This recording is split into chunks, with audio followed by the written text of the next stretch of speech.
Victory వెంకటేష్‌గా పేరొందిన Daggubati Venkatesh Telugu cinema కథానాయకుడు. ఈయన తెలుగు నిర్మాత, అత్యధిక చిత్రాల నిర్మాతగా గిన్నిస్ బుక్ ప్రపంచ రికార్డు సాధించిన డాక్టర్ డి. రామానాయుడు రెండో కుమారుడు. వెంకటేష్‌కు బాగా పేరు తెచ్చిన సినిమాలు 'చంటి', 'కలిసుందాంరా', 'సుందరకాండ', 'రాజా', 'బొబ్బిలి రాజా', 'ప్రేమించుకుందాంరా', 'పవిత్ర బంధం', 'సూర్యవంశం', 'లక్ష్మి', 'ఆడవారి మాటలకు అర్థాలే వేరులే' మొదలైనవి. ఆయన 2 హిందీ సినిమాలు కూడా చేశారు. వెంకటేష్ అభిమానులు విక్టరీ వెంకటేష్ అని, ముద్దుగా వెంకీ అని పిలుస్తారు. ఇప్పటి వరకు దాదాపు 70కి పైగా సినిమాల్లో ఆయన నటించారు. ఈయనకి 7 నంది అవార్డులు వచ్చినాయి. ఈయన సినిమాల ద్వారా చాలా మంది హీరోయిన్స్ తెలుగు తెరకు పరిచయం అయ్యారు. ఫరా, టబు, దివ్యభారతి, గౌతమి, ప్రేమ, ఆర్తి అగర్వాల్, ప్రీతి జింతా, కత్రినా కైఫ్, అంజలా జవేరి మొదలగు వారిని వెంకటేష్ తెలుగులో పరిచయం చేశారు. సౌందర్యతో వెంకటేష్ ది హిట్. సౌందర్యతో ఆయన 7 సినిమాలు చేశారు. మీనాతో 4 సినిమాలు చేశారు. ఆ 4 విజయం సాధించాయి. ఆర్తి అగర్వాల్ తో 3 సినిమాలు చేశారు. ఆ 3 కూడా విజయం సాధించాయి. వెంకటేష్ 1971లో ప్రేమ్ నగర్ అనే తెలుగు సినిమాలో చైల్డ్ ఆర్టిస్ట్ గా తన నటనా జీవితాన్ని ప్రారంభించాడు. వెంకటేష్ రాఘవేంద్రరావు దర్శకత్వంలో ఎక్కువ సినిమాలు చేశారు. పైగా రాఘవేంద్రరావు వెంకటేష్ ని కలియుగ పాండవుల సినిమాతో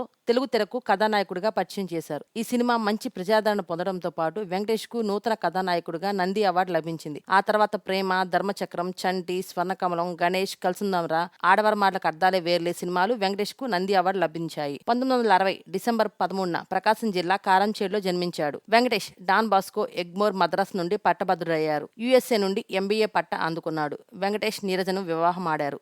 వీరికి ఒక అబ్బాయి, 3 అమ్మాయిలు సంతానం. భారతదేశానికి తిరిగి వచ్చిన అనంతరం చిత్ర నిర్మాణం చేపడదామనుకున్నాడు. అప్పుడు రామానాయుడు గారు, రాఘవేంద్రరావు, హీరో కృష్ణ కాంబినేషన్ లో ఒక సినిమా ప్లాన్ చేశారు. కానీ ఆకర్నేషంలో కృష్ణ డేట్ సర్దుబాటు చేయలేక సినిమా చేయలేను అన్నారు. రాఘవేంద్రరావు డేట్లు వదులుకోవడం ఇష్టం లేని రామానాయుడు గారు వెంకటేష్ తో సినిమా మొదలుపెట్టారు. అదే 1986లో వచ్చిన కలియుగ పాండవులు. ఆ సినిమా ఘన విజయంతో వెంకటేష్ పేరు ఆంధ్రదేశమంతటా మారుమోగడమే కాకుండా తొలి చిత్రంతోనే నంది అవార్డు గెలుచుకుని రికార్డు సృష్టించారు. ఈయన తండ్రి డి. రామానాయుడు, సోదరుడు దగ్గుబాటి సురేష్ బాబు తెలుగు చిత్ర పరిశ్రమ నిర్మాణ సంస్థల్లో ఒకటైన సురేష్ ప్రొడక్షన్స్ సంస్థను నడుపుతున్నారు. నటుడుగా 2 ఏళ్ల ప్రాయంలోనే ఆయన కాశీనాథుని విశ్వనాథుని దర్శకత్వం వహించిన స్వర్ణకమలంలో నటించి ఎన్నో ప్రశంసలు అందుకున్నారు.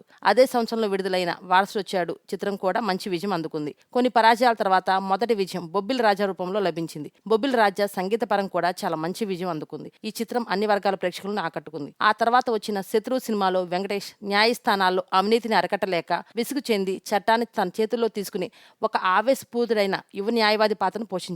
ఆ తర్వాత విలక్షణ దర్శకుడైన రామ్ గోపాల్ వర్మ దర్శకత్వంలో విజయవంతమైన చిత్రం క్షణక్షణంలో నటించారు. ఆ తర్వాత కొన్నేళ్లు వివిధ విజయవంతం కాని చిత్రాల్లో నటించారు. అయితే 1991లో తమిళ సినిమా చిన్న తంబిని తెలుగులో పునర్నిర్మించి విడుదల చేసిన చంటి సినిమా వెంకటేష్ సినీ వ్యాసంగాన్ని ఒక మలుపు తిప్పిన చిత్రంగా భావించబడుతుంది. అప్పటిదాకా ఆవేశపూరిత యువకుని పాత్రలు ఎక్కువగా పోషించిన వెంకటేష్ చంటి పాత్రను చాలా శ్రమతో పండించారు. ఈ సినిమా బాక్సాఫీస్ వద్ద కూడా బ్రహ్మాండమైన విజయాన్ని సాధించింది. ఆ తర్వాత హిందీలో అదే సినిమా తిరిగి తీసినప్పుడు అందులో కూడా ప్రధాన పాత్రను వెంకటేషే పోషించారు. ఈ చిత్రంతో వెంకటేష్ కుటుంబ తరహా చిత్రాలు కూడా చేయగలడన్న ముద్ర ఏర్పడింది. మహిళా ప్రేక్షకుల ఆదరణ కూడా పెరిగింది. ఆ తర్వాత వచ్చిన చాలా సినిమాల్లో ఆయన ఫ్యామిలీ హీరో పాత్రలను ధరించారు. ఈయన చిత్రాలు లక్ష్మి, ఆడవారి మాటలకు అర్థాలే వేర్లే, తులసి చిత్రాలు వరుసగా విజయవంతమై వెంకటేష్ కు హ్యాట్రిక్ ను సాధించాయి. వెంకటేష్ తన పని చాలా పట్టుదలతో చేస్తారు. తనకు ఆధ్యాత్మిక భావాలు ఉన్నాయని పలు సందర్భాల్లో చెప్పుకున్నారు. వెంకటేష్ వినోదభరితమైన చిత్రాలు కుటుంబ సమేతంగా చూడదగినవి అంటంలో ఏమాత్రం సందేహం లేదు. హాస్య ప్రధాన పాత్రల్లో పోషిస్తూనే